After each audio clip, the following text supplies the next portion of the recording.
Grizzly bear populations are on the rise in Alberta. The latest findings of a study done by FRI Research has shown that populations have grown more rapidly in some areas than others. There's different management units in the province, and we've had two now that have shown a doubling over fairly long periods of time, 10 years and 13 years, where populations have doubled. So that's very good news. In 2010, the number of grizzlies in the province as a whole was estimated to be between 700 and 800.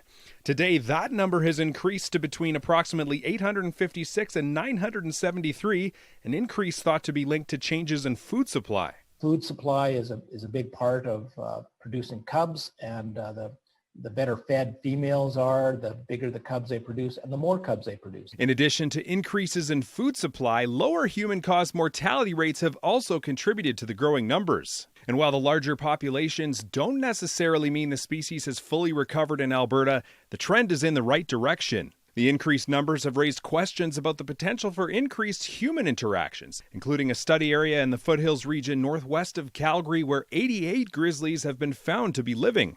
88 bears sounds like a lot, but these are huge areas. So the population density is still quite low. Whenever you go in the forest, you should still be safe and be aware and carry bear spray and all those things. As numbers continue to grow, conversations surrounding the continued successful coexistence of bears and local residents will likely become even more important. I think ultimately people are going to have to, it's a social decision. Do we want to keep bears in the landscape? Is this part of Alberta's wilderness? And to me it should be and is. It represents wilderness to me.